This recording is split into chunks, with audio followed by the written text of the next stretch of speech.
What would you do if the only thing you ever loved was taken from you, and the people who took it told you it was worthless? For Clara Bowden, 23 years old, standing in the doorway of a dead man's print shop on a morning when the Kansas wind carried the smell of coming rain. This wasn't a question, it was the architecture of her entire life. She had nothing. She was owed nothing.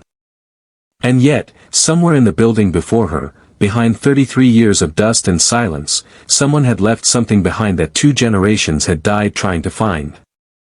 She didn't know what it was. She only knew that her grandfather had believed in it until his last breath, and that belief had cost him everything. So settle in. Pour something warm if you've got it. I'm curious, where are you watching from tonight? And here's a question for you, what's the longest you've ever waited for something you weren't sure was real? Clara Bowden was born in 1851 in a settlement called Dry Fork, which was neither dry nor possessed of a fork in any meaningful geographical sense. Her father, Amos Bowden, had been a typesetter in St. Louis before the cholera took his wife and sent him west with a 2-year-old daughter and a hand press he couldn't bear to sell. He set up in Dry Fork because the land was cheap and the loneliness was cheaper, and because a man who arranges words for a living can arrange them anywhere. Clara grew up in the shadow of that press, learning the smell of ink before she learned the smell of bread.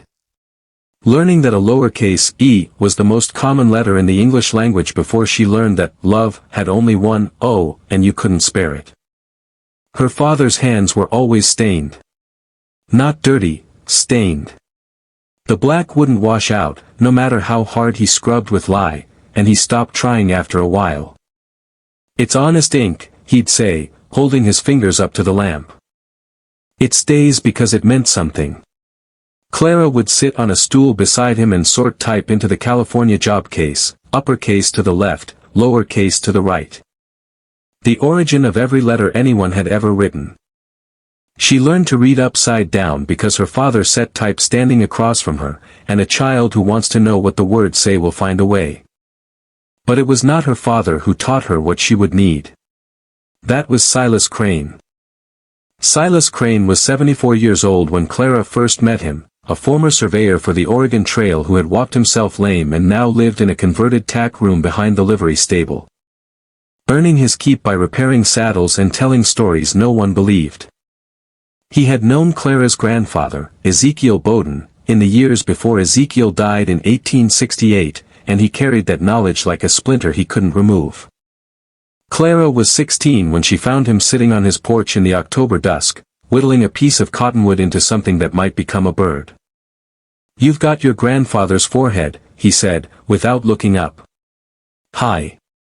Serious." He was a serious man. "I never knew him," Clara said. "He died before I was born." "I know." Silas set down his knife.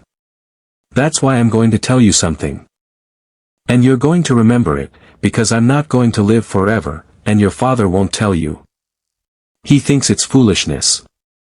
What Silas told her that evening, and in the evenings that followed for 3 years, was this: Ezekiel Bowden had not simply been a printer. He had been a printer with a secret commission. In 1865, a man named Josiah Whitfield had come to Dry Fork, fleeing something in Missouri that Silas never fully specified. Whitfield was wealthy, or had been, and he carried with him a set of copper engraving plates, 8 of them, each the size of a dinner plate, etched with the design for a banknote. Not just any banknote. The plates were for the Bank of the Western Reserve, a real institution that had collapsed in the Panic of 1857, and the story Whitfield told was that these plates were the only surviving set. That they had been stolen from the bank's vault during the chaos of the failure, and that they were worth more than gold to the right buyer. "He wanted your grandfather to print samples," Silas said. "Proofs. To show they were genuine." Ezekiel was a craftsman. The best printer in 3 territories. Whitfield paid him in silver, and your grandfather hid it somewhere, never spent a coin, never told a soul where it was. He was going to use it to buy a proper press, a real shop, something to leave behind. But Whitfield was killed. December of 67. Found in a snowbank outside Topeka with his throat cut and the plates gone. Your grandfather was questioned. They couldn't prove anything, but the suspicion followed him. He died 8 months later. Fever, they said. Silas looked at her. I think he died of waiting. He knew something about those plates. Something he never told anyone. And your father found the shop locked up, the press sold for debt, and a town that decided the Bowdens were either thieves or fools. Silas taught Clara other things in those 3 years. How to read a landscape for water by the color of the cottonwoods. How to estimate distance by holding up a thumb. How to tie a bowline, a clove hitch, a sheet bend that would hold under any load. How to load and fire a Sharps rifle, though she had no rifle of her own. How to recognize genuine silver coin from shaved counterfeits by the ring it made when dropped on hardwood. And he gave her something, a small brass compass, no bigger than a watch face, the glass cracked across the needle but still functional. This was your grandfather's, he said. He used it surveying for the railroad, before the printing. Before everything. Keep it. It's worthless to anyone else. She kept it in her pocket every day after that. She would take it out sometimes and watch the needle settle north, the crack in the glass making the needle appear doubled, 2 possibilities where there should be one. Her father died in 1873. Not dramatically. A cough that became pneumonia that became stillness, over 6 weeks, during which he tried to keep working and she tried to keep him warm. The doctor came twice. The second time, he said there was nothing more to do, and he was right. Clara was 22. She sold the press for $40 to a man from Wichita who loaded it on a wagon and drove away without looking back. She sold the type, the furniture, the ink, the paper stock.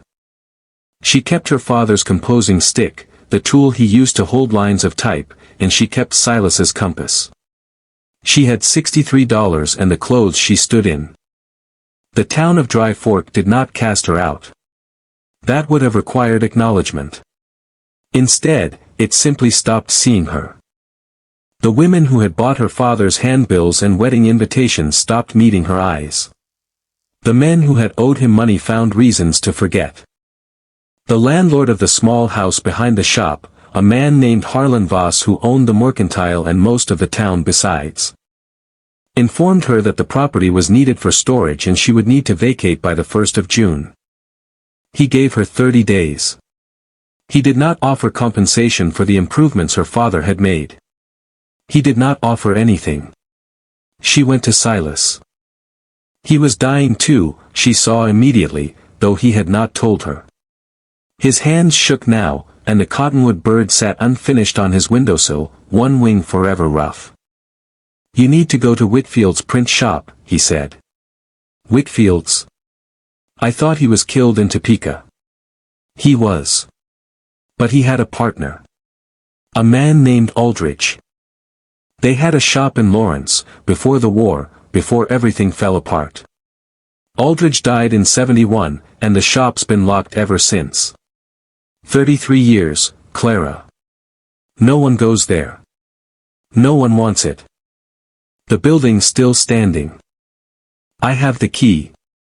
He reached under his mattress and produced a small iron key, black with age, tied with a piece of rotting twine to a scrap of paper with an address, 14, Massachusetts Street.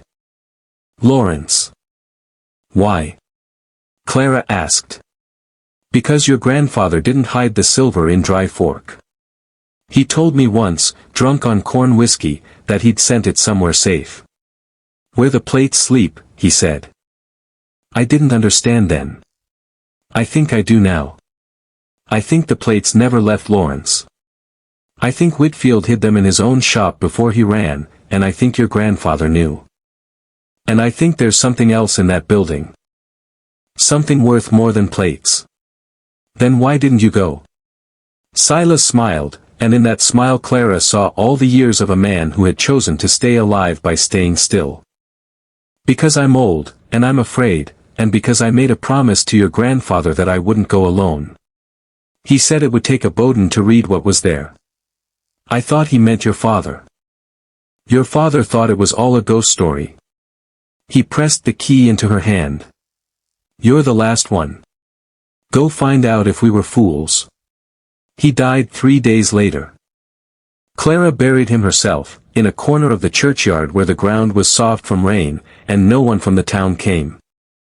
She packed her belongings, a change of clothes, her father's composing stick, the compass, the key, and $30 in silver coin, and she walked out of Dry Fork on the morning of June 2, 1874.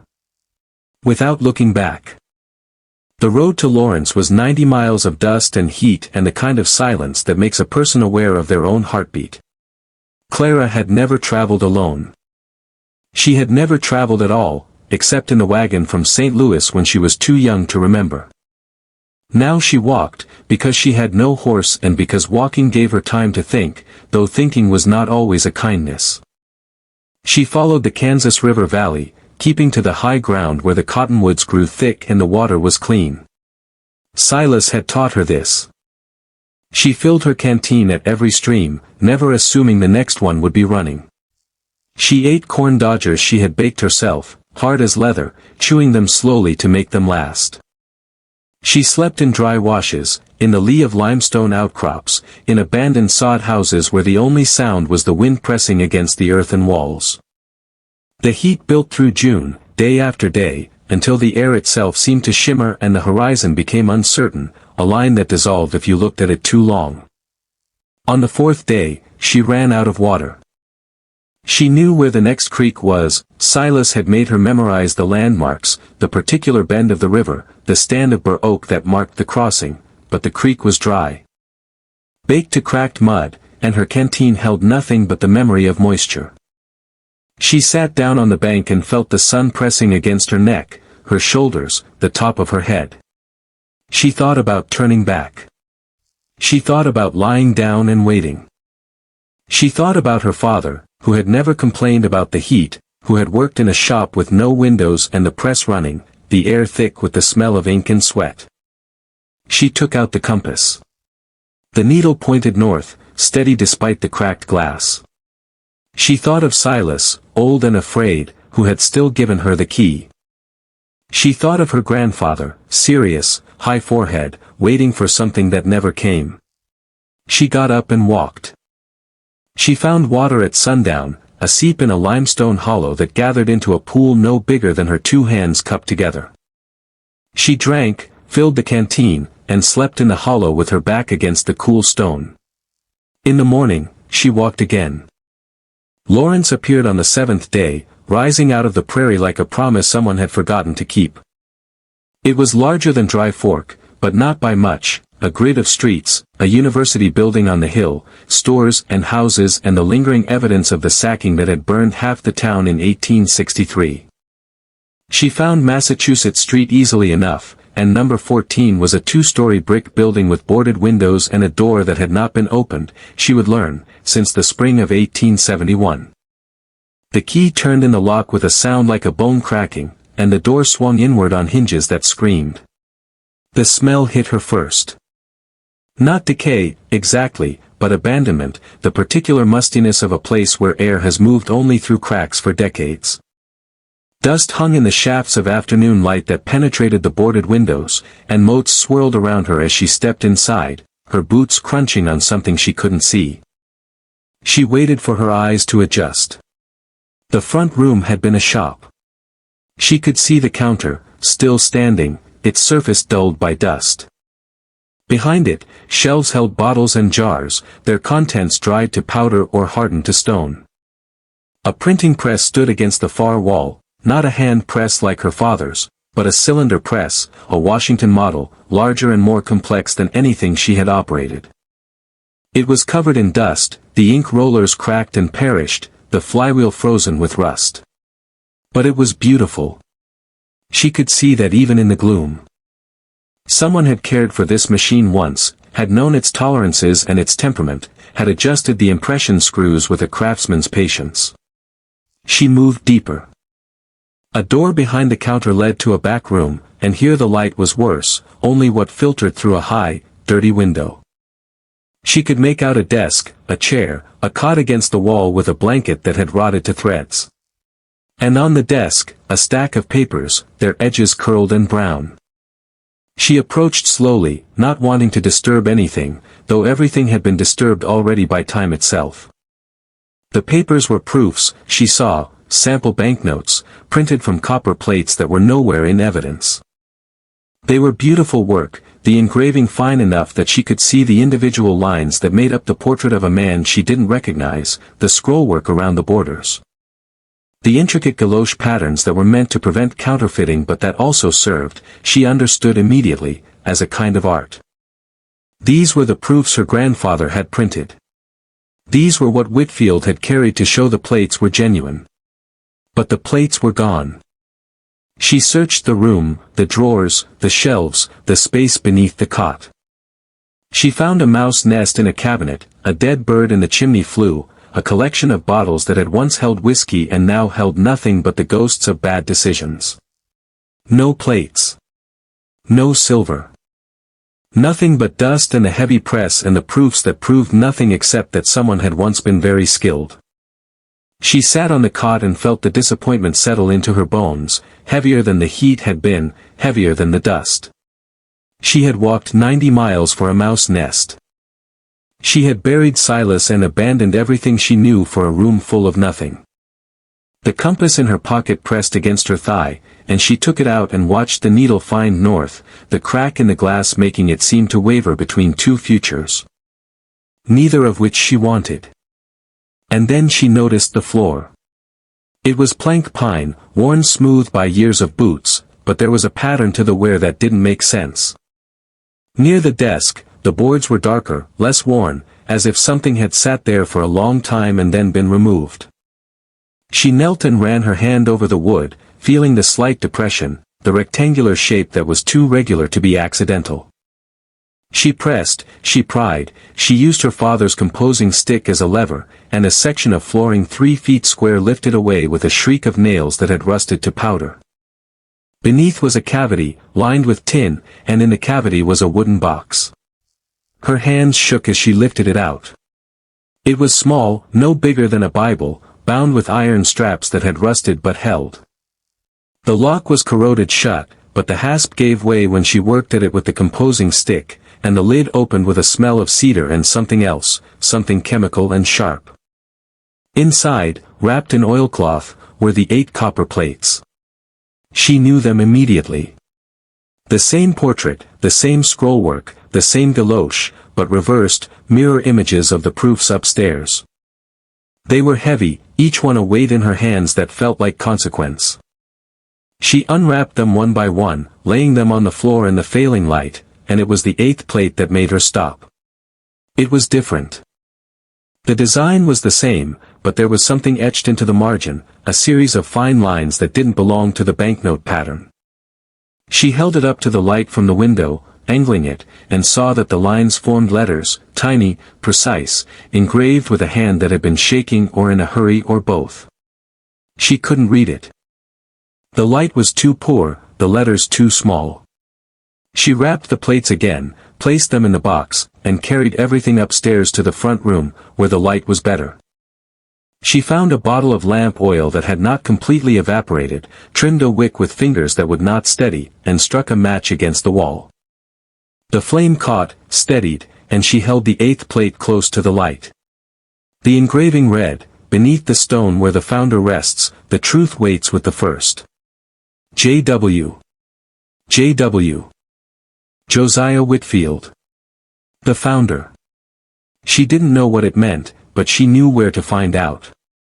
She knew Lawrence had a founder, a memorial, something that every town had in one form or another. She would ask. She would find the stone. And she would dig, if she had to, with her bare hands. But first, she needed to rest. She had not eaten since morning, had not slept in a proper bed in 7 days.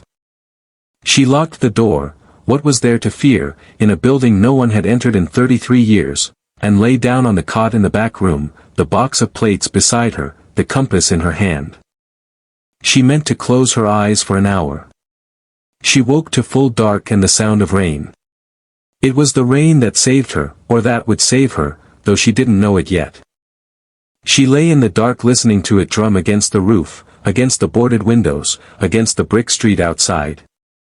The sound was so loud, so present, that it took her a moment to realize there was another sound beneath it, footsteps, more than one set. Moving with the careful deliberation of men who did not want to be heard. She was off the cot and against the wall before she had time to think, the compass clutched in one hand, the box of plates in the other. The footsteps stopped at the front door. She heard voices, low and indistinct, and then the sound of the key in the lock, the key she had left in the door, stupid, stupid, and the hinges screaming again. "She's in here somewhere," a man said. Silas Crane's girl. Voss said she had the key. Harlan Voss. The landlord. The man who had evicted her, who had watched her leave Dry Fork with $30 and no future, who had apparently known about Silas, about the key, about everything. Clara pressed herself deeper into the corner, behind a stack of crates that smelled of mildewed paper. She had no weapon. She had nowhere to go. The back room had no other door, and the window was too high and too small. The footsteps moved through the front room, boots on wood, and she could hear them examining the press, the counter, the shelves. "Plates are gone from the floor," another voice said. "She's found them. Then she'll have them on her. Or hidden close." A lantern flared, the light spilling through the doorway into the back room, and Clara saw her own shadow thrown against the wall, impossible to miss. She didn't wait. She ran for the window, leaping onto the cot and driving her shoulder against the frame, and the rotted sash gave way with a splintering crash, and she was through, falling. Hitting the wet ground hard enough to drive the breath from her lungs. She ran. She didn't look back. The rain hit her, the darkness hit her, and she ran through alleys and across muddy yards until her lungs burned and her legs would carry her no further. She collapsed behind a woodpile in someone's backyard, the box clutched against her chest, the compass digging into her palm, and she listened for pursuit that didn't come. They hadn't expected her to run, she realized. They had expected her to surrender, to negotiate, to be reasonable. She was a woman alone, after all, with no resources and no friends in a town that didn't know her name. She stayed behind the woodpile until dawn, shivering in her wet clothes, and when the town began to wake she emerged and walked, as casually as she could manage, toward the center of Lawrence. Toward the University Hill, toward whatever stone waited for her there. She passed a bakery, the smell of bread making her dizzy with hunger, and she spent one of her precious silver coins on 2 rolls that she ate walking, not tasting them, just fuel.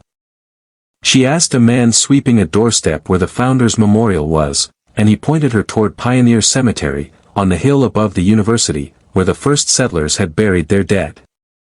The cemetery was old, older than the sacking, the stones weathered to soft edges and unreadable inscriptions. She walked among them, reading what she could, looking for something that said, Founder, something that marked a first. And there, on the highest point of the hill, beneath a pin oak that must have been planted when the town was new, was an obelisk of limestone, simple, unadorned, with a single name, Charles Robinson. And beneath it, Governor, and beneath that, 1818 to 1894. But he wasn't the founder. He was the first governor of Kansas, yes, but not the founder. She walked further, reading every stone, her feet sinking into the wet grass, the box of plates growing heavier in her arms.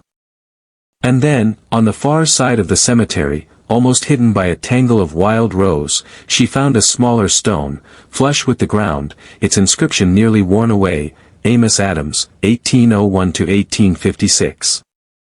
First settler of Lawrence. Beneath the stone where the founder rests. She had no shovel. She looked around, desperate, and saw a groundskeeper's shed, unlocked, with tools inside. She took a spade, not caring if she was seen, not caring about anything but the words on the plate and the possibility they offered. She began to dig at the base of Amos Adams's stone, working the spade into the soft earth, throwing dirt behind her, deeper and deeper, until the blade struck something that was not stone. It was wood. A box, larger than the one that held the plates, buried 3 feet down in a grave that was not a grave. She cleared the dirt with her hands, her nails breaking, her fingers numb, and lifted the lid. Inside was paper. Stacks of it, hundreds of sheets, each one covered in handwriting. And on top, a letter, sealed with wax that had cracked but held, addressed in a hand she recognized from the proofs, to the finder, whoever you may be. Read this first. J.W. She sat back on her heels in the wet grass, the rain beginning again, lighter now, a drizzle that felt like touch.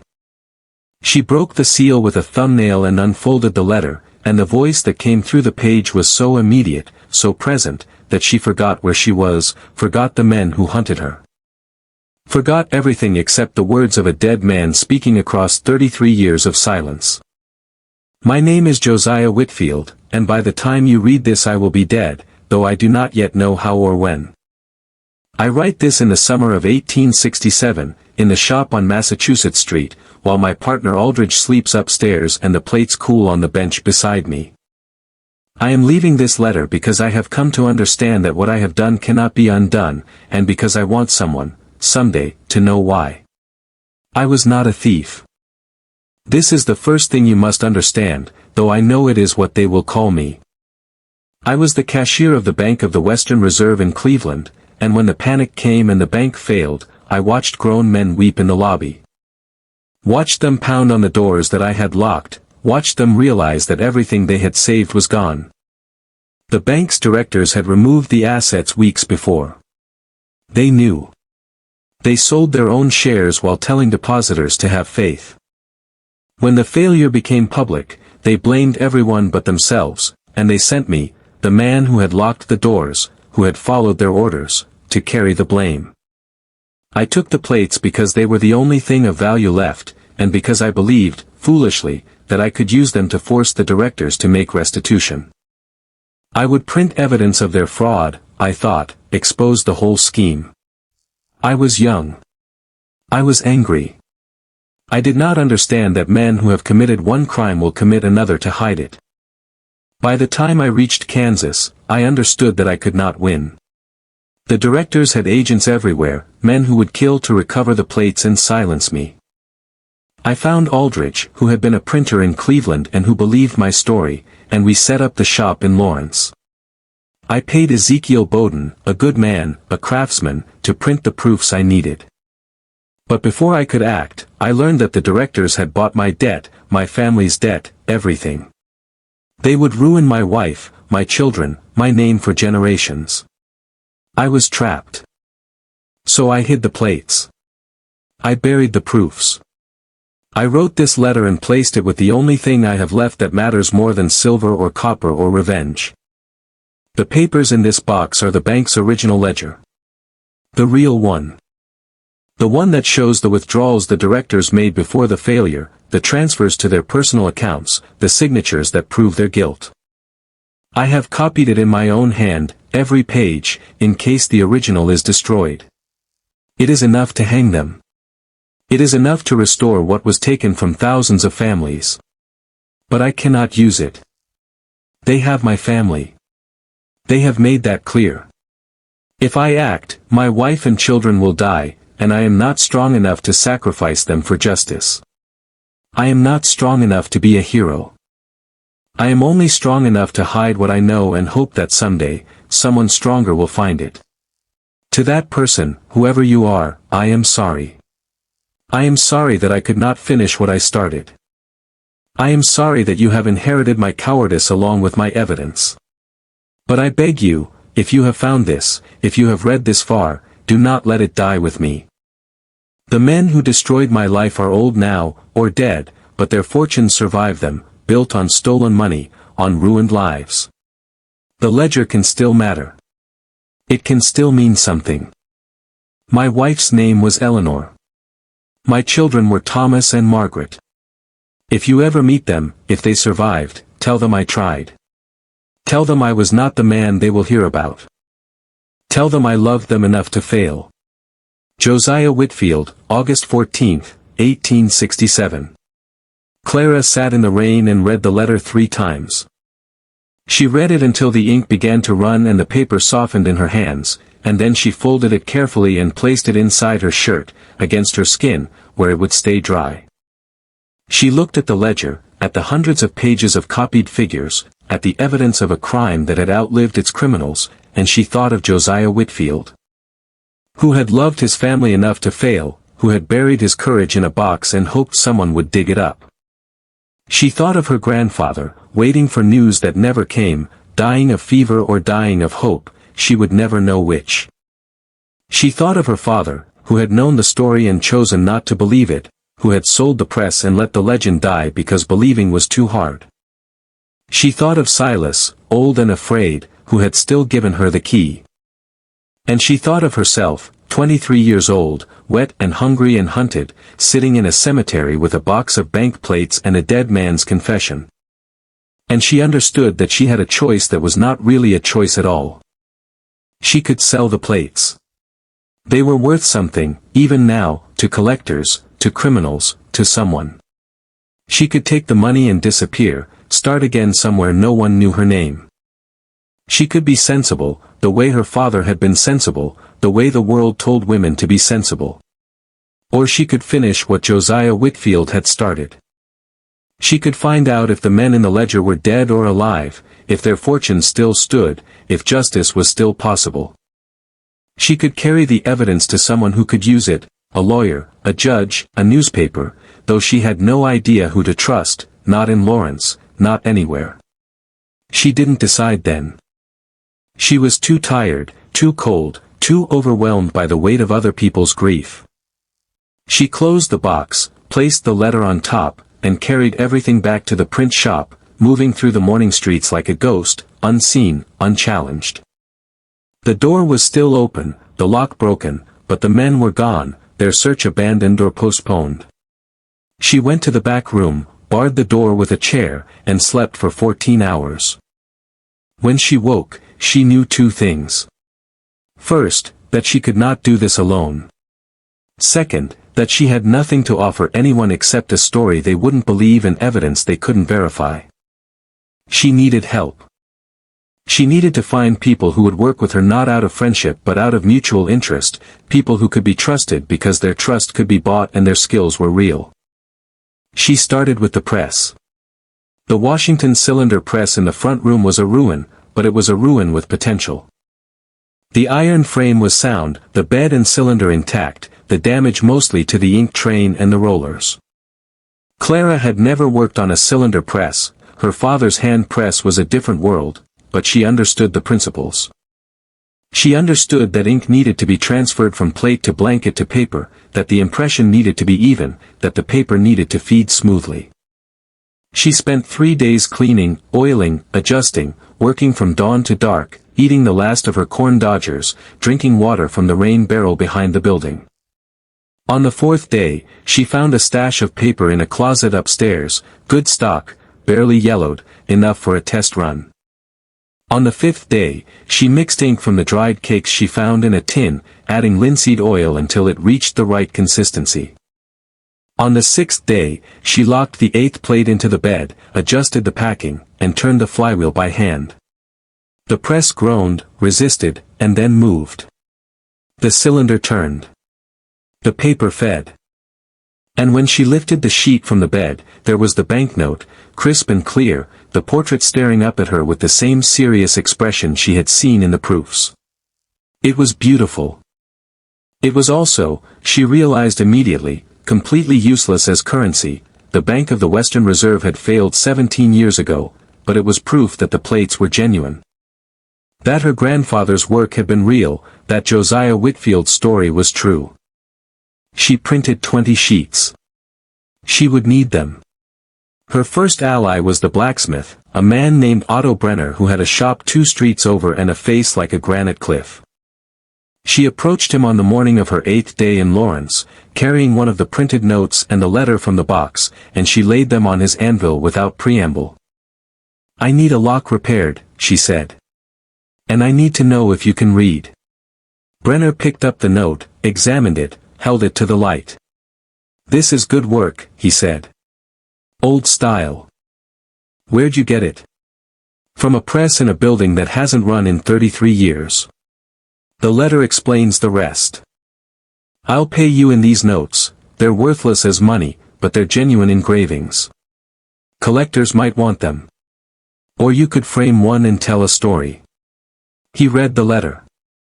She watched his face, saw the way his jaw tightened at the mention of the bank's directors, the ruined depositors, the threatened family. When he finished, he folded the letter and handed it back. My uncle lost everything in '57, he said. Not your bank. A different one. Same story, different names. He hanged himself in his barn. I was 12. I need the lock on the shop door replaced. I need it strong enough to stop men who have keys. And I need someone who can keep his mouth shut. I can do the lock. As for my mouth, it stays shut because I choose to, not because you pay me. He named a price in dollars, not notes, and she paid half up front from her dwindling silver. He came that afternoon with a new lock, heavy iron, and installed it while she watched. When he finished, he tested it with a key he gave her, and then he handed her something else, a iron bar, 2 feet long, with a flattened end. For the door, he said. And for anything else. You carry yourself like a woman who's going to need it. Her second ally was a lawyer, though not the kind she expected. His name was Thaddeus Marsh, and he operated out of a room above a saloon, specializing in land claims and divorces and the kind of legal work that respectable attorneys wouldn't touch. She found him because Brenner mentioned his name, not as a recommendation but as a warning. He'll take your money and maybe your virtue, Brenner had said, but Clara had no virtue left to lose. Only evidence and desperation. Marsh was 60, maybe, with rheumy eyes and hands that shook until he poured his first whiskey of the day. She laid the ledger on his desk, the letter on top, and she told him everything, Dry Fork, Silas, her grandfather, the plates, the men who had hunted her, the cemetery, the box. He listened without interrupting, without taking notes, his eyes moving from her face to the papers and back.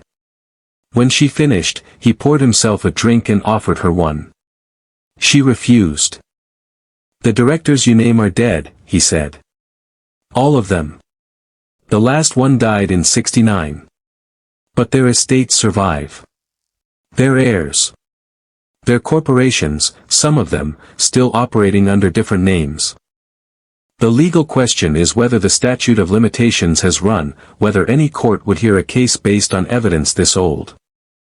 Whether anyone still alive has standing to sue. Then it's hopeless. It's complicated. Which is different from hopeless, though not by much. He drank his whiskey. I know a man at the Kansas City Star. A journalist. He'd be interested in this, not as a legal case but as a story. Public opinion can do what courts won't. Shame the heirs into restitution, or at least into acknowledgement. And what do you want? 2 things. First, the story. If this breaks, I want to be the attorney of record, the man who brought the evidence to light. That kind of reputation is worth more than money in my line of work. Second, he paused, looked at her with something that might have been appraisal or might have been pity. Second, I want you to understand what you're doing. You will not be thanked. The men who hunted you in that shop, whoever they are, they won't stop. The heirs will fight. The press will sensationalize.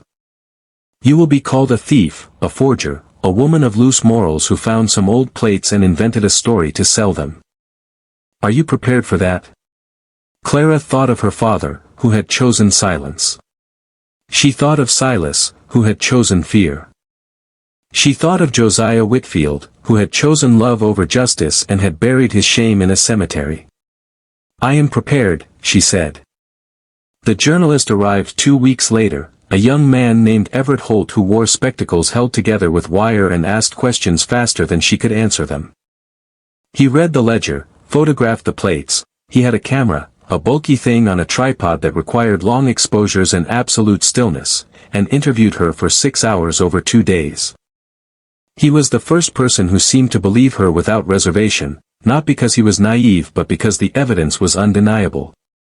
The handwriting in the ledger matching known samples of Whitfield's from court records in Cleveland, the plates bearing the unmistakable marks of a master engraver. But belief was not publication. Holt's editor in Kansas City refused the story, citing libel concerns, lack of corroboration, the difficulty of verifying documents that were 33 years old. Holt argued, threatened to resign, was talked down. He returned to Lawrence with the news and a proposal. He would publish independently, a pamphlet if necessary, funded by anyone who would contribute. He had $20 of his own. He needed $200 more for printing, distribution, the costs of making the story impossible to ignore. Clara had the press. She had the plates. She had the skill, taught by her father, refined in the weeks of cleaning and testing the Washington. She proposed that they print the pamphlet themselves, in Whitfield's shop, using the evidence as both content and proof. Holt could write. She could print. Marsh could handle the legal exposure. Brenner could provide security, muscle, the iron bar against the door. They worked through August and into September, for people who had nothing in common except a dead man's confession and the stubbornness to see it through. Holt wrote by lamplight, his spectacles slipping down his nose, his pencil scratching against paper. Marsh reviewed every line for legal liability, marking passages, suggesting revisions. Brenner stood guard, slept in the front room, his hammer never far from his hand. And Clara printed, setting type for the first time in months, her fingers remembering the feel of the composing stick, the weight of the lead, the satisfaction of a line that justified perfectly.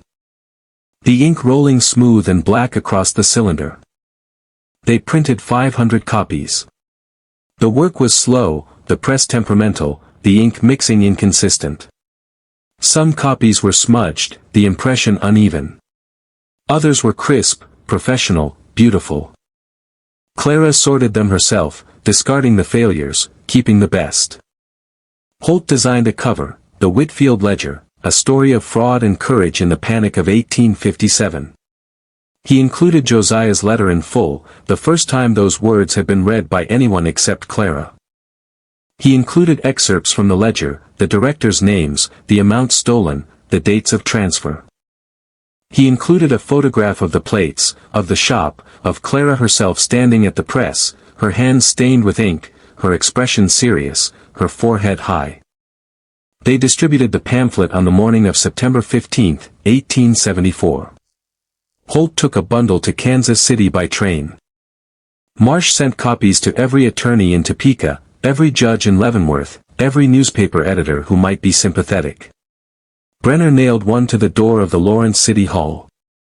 Clara walked through the streets herself, handing copies to anyone who would take them, leaving them on doorsteps, on counters, in the pews of churches. And then they waited. The response was not immediate. For 3 days, nothing. Then a letter from a lawyer in Cleveland, representing the estate of one of the directors, threatening suit for libel if publication continued. Marsh replied with a letter of his own, citing the evidence, daring them to sue and risk public exposure of the ledger in open court. Then a visit from a man in a black suit who would not give his name, who offered Clara $500 for the plates and the ledger, who left when Brenner stepped into the room with his hammer. Then a story in the Kansas City Star, not Holt's but a retraction demanded by the paper's owners, disavowing the pamphlet and questioning its authenticity. Then, on the 10th day, a letter from a woman in Boston. Eleanor Whitfield, it said. Widow of Josiah. Mother of Thomas and Margaret. I am 64 years old. I have lived for 33 years believing my husband was a thief and a coward who abandoned his family to die in poverty. Your pamphlet reached me through a cousin in Kansas City. I have read my husband's letter for the first time. I have wept for 3 days. I do not care about the money. I do not care about justice, though I am glad you seek it. I care only that someone, finally, knows that my husband was a good man who made an impossible choice.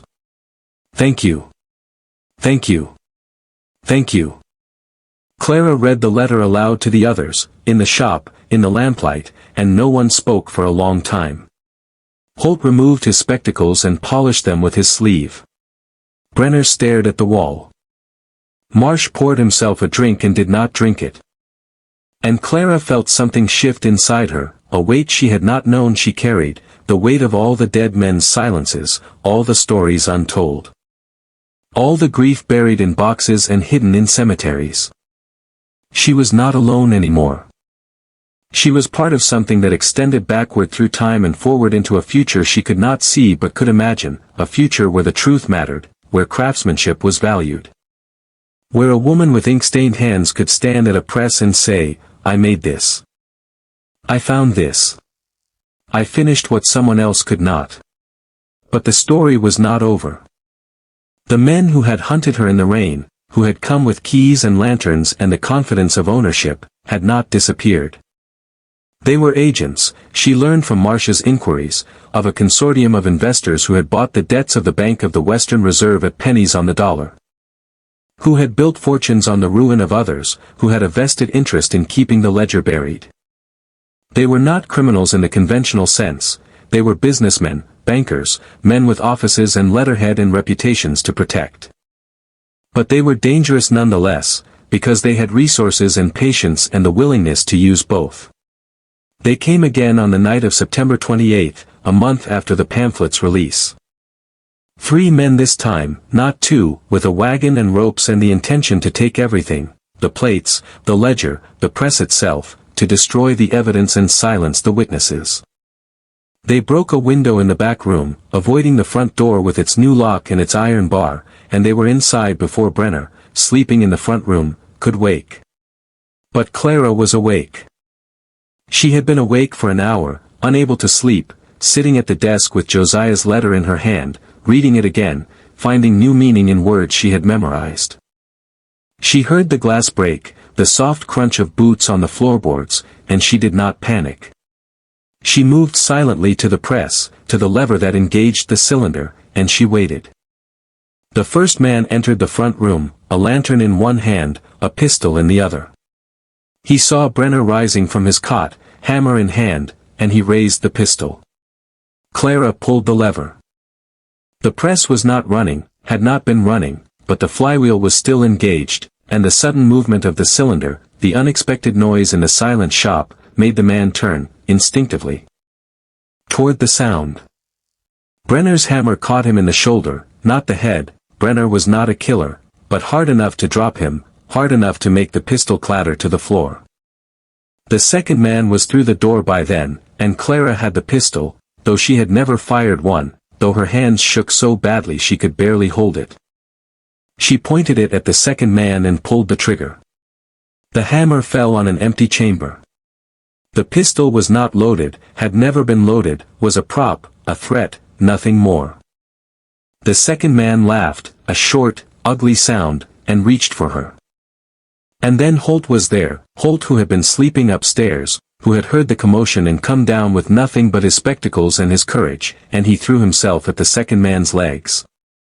Tackling him, both of them crashing into the press, into the shelves, into chaos.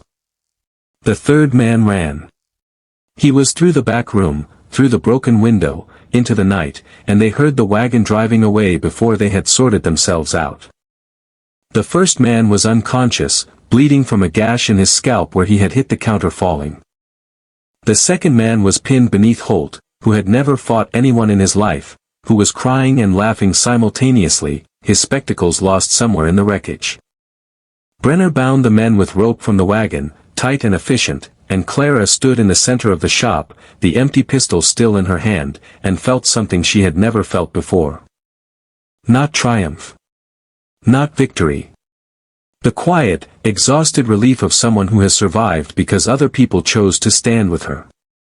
The sheriff came in the morning, roused by Holt, and took the men away. They would not talk, would not name their employers, would serve brief sentences for breaking and entering and be released to disappear. But the attempt had failed. The evidence remained. The story continued. The reversal came gradually, the way these things do. A newspaper in a Lewis picked up the story, then one in Chicago, then the New York Tribune, which sent a reporter to Lawrence to interview Clara herself. She refused at first, afraid of the exposure, afraid of becoming a spectacle, but Marsh convinced her that the story needed a face, a human connection, someone for readers to root for. She agreed to one interview, then another, and soon she was receiving letters from strangers, from depositors' descendants who had read the ledger and recognized their family names. From historians who wanted to examine the plates, from women who wrote simply to say that her courage had inspired them to tell their own stories. The consortium that had sent the men to steal the evidence found itself under scrutiny it could not withstand. One of the heirs, confronted with the ledger in a court filing initiated by Marsh, settled out of court, paying a substantial sum into a fund for the descendants of the bank's depositors. The others fought, delayed, appealed, but the damage to their reputations was irreversible. Within 2 years, 2 of the corporations had dissolved, their assets dispersed, their names forgotten. Clara did not attend the court proceedings. She was busy. She had bought the building on Massachusetts Street, using the settlement money and a loan from Brenner, who had done better than expected selling the engraved notes to collectors. She had restored the press, replaced the rollers, acquired new type, new ink, new paper stock. She had hired 2 assistants, young women from Lawrence who wanted to learn the trade. Who sat on stools beside her and sorted type and listened to her explain that a lowercase e was the most common letter in the English language. She named the shop Bowden and Whitfield, printers, and she hung a sign above the door that read, "We print what is true." She lived above the shop, in rooms that had once been storage. That she had cleaned and painted and furnished with pieces found at auction, at estate sales, at the edges of other people's lives. She kept her father's composing stick on the desk beside her bed. She kept Silas's compass in her pocket, though she no longer needed it to find her way. She kept Josiah's letter in a frame on the wall, where visitors could read it, where she could see it from the press, where the words, "I loved them enough to fail," became a kind of prayer. A reminder that courage took many forms, that not every battle was won, that the act of trying mattered even when the outcome was uncertain. Eleanor Whitfield came to visit in the spring of 1876, traveling from Boston by train, an old woman with white hair and eyes that still held the grief of 33 years. She spent a week in Lawrence, sitting in the shop, watching Clara work, handling the plates with trembling fingers, weeping again but quietly. The tears of someone who had finally been allowed to mourn. Before she left, she gave Clara something, a photograph of Josiah, taken in 1865, a serious man with a high forehead, standing beside a horse, his hand on the saddle, his expression unreadable. Clara hung it beside the letter, where the 2 Josiahs could watch over the press, the living and the dead, the finished and the unfinished. A year later, in the autumn of 1877, Clara stood in the doorway of the shop at dusk, watching the light fade from Massachusetts Street.